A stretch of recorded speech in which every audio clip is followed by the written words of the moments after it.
नमस्कार, स्वागत है आपका अपने YouTube channel education update by Abhishek पर। तो आज के इस वीडियो में अपन समझने जा रहे हैं जो आपके यूनिवर्सिटी ऑफ कोटा का जो है आपका एग्ज़ाम पैटर्न क्या रहने वाला है। ये सेमेस्टर सिस्टम का जो आपका एग्ज़ाम पैटर्न क्या रहने वाला है। उसके अलावा जो है आपके इतिहास विषय का जो प्रीवियस ईयर क्वेश्चन पेपर है बीए फर्स्ट सेमेस्टर का, तो अपन इसके बारे में भी जो है चर्चा करने वाले हैं। तो आप जो पेशेंस बना के वीडियो में अंत तक बने रहे, और साथ ही आप जो है इस पेपर की पीडीएफ पाने के लिए Telegram channel education update by Abhishek को ज्वाइन कर सकते हैं।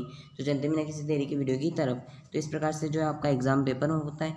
इस जगह पर आपको लिखा रहता है बीए सेमेस्टर फर्स्ट, या यदि आप एमएमएससी एमकॉम में हैं तो आपके एमएमएससी एमकॉम लिखा रहेगा। यदि आप बीएससी बीकॉम में हैं तो उस टाइप से जो आपके लिखा रहेगा। और बात करें आपके जो है पिछले साल का जो है फर्स्ट सेमेस्टर एग्ज़ाम का पेपर है, बात करें कि ये इस जगह पर आपको दिसंबर 2024 लिखाई देगा। और बात करें इस जगह पर आपको सब्जेक्ट का नाम, पेपर का कोड देखने को मिलेगा। फिर उसके बाद में सब्जेक्ट का नाम history of India up to 1280। और ये पेपर जो है ओनली फॉर रेगुलर और एक्स स्टूडेंट के लिए, ये यानी कि जो नॉन कॉलेज कैंडिडेट है तो उनका भी जो है आपका पेपर इस प्रकार से रहता है। पेपर पैटर्न भी जो आपके सेम ही रहता है। इस टाइप से जो आपको देखने को मिलेगा। आपका जो है पेपर आपको 3 घंटे में करना होगा। आपका जो है पेपर है 100 मार्क्स का होता है। और वहीं बात करें कि जो प्रैक्टिकल सब्जेक्ट है तो उस अकॉर्डिंग जो है आपके मार्क्स फिर ऊपर नीचे हो जाते हैं। बाकी जो है आपके पैटर्न वही रहता है। सबसे पहले आपके सेक्शन नंबर ए आता है। सेक्शन नंबर ए में आपके जो है टोटल 10 प्रश्न पूछे जाते हैं। ये प्रश्न आपके जो है 2-2 नंबर के होते हैं। तो इस प्रकार से जो आपके सेक्शन नंबर ए 20 नंबर का होता है। इसमें आपको जो है छोटे प्रश्न पूछे जाते हैं।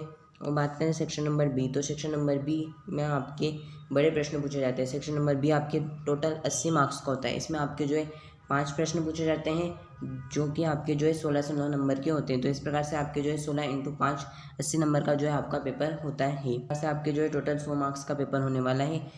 ये आपके नॉन प्रैक्टिकल सब्जेक्ट की अपन बात कर रहे हैं। और बात करें प्रैक्टिकल सब्जेक्ट, तो प्रैक्टिकल सब्जेक्ट में जो है आपके क्वेश्चन वही 10 आएंगे। और जो आपके सेक्शन नंबर बी है, सेक्शन नंबर बी में आपके क्वेश्चन वही 5 आएंगे। लेकिन जो इसमें जो है मार्किंग आपके थोड़ी चेंज हो जाती है। अब बात करें इस वीडियो में अपन जो है इतिहास विषय के जो है प्रीवियस ईयर के पेपर के बारे में बात करने वाले हैं, जो बीए सेमेस्टर फर्स्ट है उनके बारे में। और बात करें जो पेपर मेरे पास अवेलेबल होगा तो जो मैं उसके बारे में जो है वीडियो ला दूँगा। हालांकि जो मेरे पास पॉलिटिकल साइंस और आपके जो है हिंदी साहित्य और बीए बीएड का जो आपका चाइल्डहुड एंड ग्रोइंग अप का जो है पेपर चलता है, तो वो पेपर और साथ ही जो आपके जनरल हिंदी का पेपर जो है मेरे पास अवेलेबल है। तो जो है उसके बारे में मैं आपको डे बाय डे वीडियो बना के जो है आपको बता दूंगा कि आपका जो पेपर है किस टाइप से आता है। और बात करें कि आपने पेपर पैटर्न समझ लिया है, तो आपका जो पेपर पैटर्न इसी प्रकार से होता है। तो आपका ये सेक्शन नंबर ए है। तो ये सेक्शन नंबर ए का मैं आपको जो है क्वेश्चंस पढ़ के बता देता हूँ। और आप जो है इनके आंसर्स आपकी गाइड बुक के सीरीज़ है तो इनके माध्यम से जो है ढूंढ सकते हैं। तो आपके जो है सेक्शन नंबर ए है। तो सेक्शन नंबर ए में फर्स्ट क्वेश्चन था आपके प्राचीन भारत के इतिहास के प्रथम ऐतिहासिक साहित्यिक स्रोत व उनके लेखक के नाम लिखिए। फिर उसके बाद में आपके सेकंड नंबर का क्वेश्चन था भारत में मध्य पाषाण कालीन संस्कृति की 2 मुख्य विशेषताएं बताइए। और तीसरे नंबर का क्वेश्चन था 6ठी सदी ईस्वी पूर्व के भारत के 4 महाजनपदों के नाम लिखिए। यानी कि जो है इनके आंसर जो है आपको छोटे छोटे लिखने हैं। और ये जो है आपके 2-2 नंबर के प्रश्न होने वाले हैं। और चौथा नंबर का क्वेश्चन 4 आर्य सत्य कौन से हैं।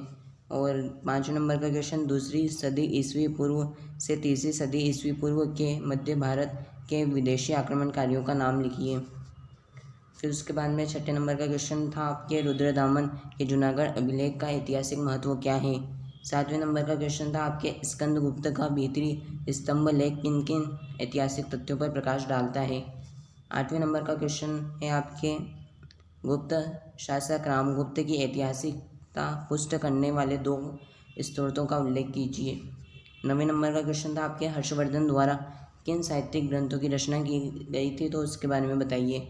10वें नंबर का क्वेश्चन था आपके मंडप मंदिर स्थापत्य से आप क्या समझते हैं। तो इस प्रकार से जो है आपके टोटल 10 प्रश्न पूछे जाएंगे जो कि सेक्शन नंबर ए होगा। तो सेक्शन नंबर ए में आपके टोटल 10 प्रश्न पूछे जाएंगे। ये प्रश्न आपके जो प्रत्येक प्रश्न आपके 2 नंबर का होगा। तो इस प्रकार से जो है आपको आंसर लिखना है। और बात करें कि आपको जो है पहले आप सेक्शन बी भी कर सकते हैं, क्योंकि जो है सेक्शन बी में आपके जो है 80 नंबर का पेपर है। सेक्शन नंबर बी में आपके टोटल 5 प्रश्न होंगे। इस प्रकार से आपके जो सेक्शन नंबर बी होने वाला है ये आपके यूनिट 1 है, यानी कि जो आपके सीरीज़ है या जो आपके सिलेबस है तो उसकी जो आपके यूनिट 1 है। तो यूनिट 1 में आपके जो है सिंधु घाटी सभ्यता और जो है ऋग्वैदिक काल से संबंधित जो है प्रश्न पूछा गया था। इस प्रकार से आपके जो है ये क्वेश्चन पूछे जाएंगे और आपको जो इन दोनों में से कोई एक क्वेश्चन करना होगा। जैसे बात करें, ये क्वेश्चन पूछा गया था, सिंधु घाटी सभ्यता के प्रसार तथा नगर नियोजन पर विस्तार पूर्वक प्रकाश डालिए। सिंधु घाटी सभ्यता वाला जो है आपके चैप्टर है, क्योंकि जो है आपके जो प्राचीन काल का जो इतिहास है ये आपके जो है होने वाला है इस बार। बात करें, जैसे आप थर्ड सेमेस्टर में जाएंगे तो उसमें जो है आपके मिडावल हिस्ट्री पूछी जाएगी। तो इस प्रकार से जो है आपके सिलेबस चलता है। और ये आपके नेक्स्ट अथवा का प्रश्न पूछा गया था, ऋग्वैदिक तथा उत्तर वैदिक काल के आर्थिक जीवन का तुलनात्मक विश्लेषण प्रस्तुत कीजिए। आपके ये क्वेश्चन पूछा गया था, तो आप चाहे तो जो इन क्वेश्चंस को भी तैयार कर सकते हैं। फिर बात करें इकाई नंबर 2, तो इकाई नंबर 2 का जो है क्वेश्चन है कि आपके चंद्रगुप्त मौर्य के प्रशासन पर लेख लिखिए। एक तो ये प्रश्न पूछा था आपसे। एक प्रश्न आपसे पूछा था, अशोक के धम्म का स्वरूप क्या था, उनके प्रचार प्रसार के लिए जो है अशोक ने क्या क्या प्रयत्न किए थे। तो जो भी प्रयत्न किए थे या धम्म का स्वरूप क्या था, तो इसको आप याद कर सकते हैं, लिख सकते हैं। बात करें आपके जो है थर्ड नंबर की यूनिट है, तो थर्ड नंबर की यूनिट में आपके जो है इस टाइप से प्रश्न पूछा गया था, कुषाण युग की कला के प्रमुख तत्वों पर प्रकाश डालिए। और आपके इसके अथवा में था, संगम साहित्य क्या है, यह दक्षिण भारत के इतिहास पर कैसे प्रकाश डालता है। एक आपके ये प्रश्न पूछा गया था। और बात करें कि जो आपकी यूनिट नंबर 4 है, यानी कि इकाई नंबर 4 है, इसमें आपके जो है समुद्रगुप्त की दिग्विजय का वर्णन कीजिए। यानी कि समुद्रगुप्त ने किस प्रकार से जो है विजय प्राप्त की थी। जो समुद्रगुप्त के विजय अभियान है, तो उसके बारे में आपको वर्णन करना था।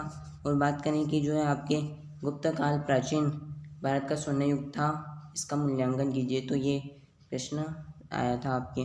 फिर बात करें आपके जो है इकाई नंबर 5, यानी कि जो है इकाई नंबर 5 है, या जो आपके 5वें नंबर का क्वेश्चन वो किस प्रकार से था। तो आपके जो है चोल साम्राज्य के प्रशासन पर लेख लिखिए। एक तो आपके ये था, और एक आपके प्रश्न था त्रिपक्षीय संघर्ष पर लेख लिखिए। तो आपको जो है ये प्रश्न लिखना था। तो इस प्रकार से जो है आपके प्रीवियस ईयर का जो क्वेश्चन पेपर था इतिहास विषय का, तो इसके बारे में अपन ने चर्चा की है। और बात करें कि जो है आपका एग्ज़ाम पैटर्न है वो बिल्कुल आपके इसी प्रकार से होने वाला है। चाहे बात करें आप नॉन कॉलेज स्टूडेंट हो, चाहे आप रेगुलर स्टूडेंट हो, कोई से भी स्टूडेंट हो, सेमेस्टर सिस्टम में जो है आपका एग्ज़ाम पैटर्न है वो इसी टाइप से होने वाला है।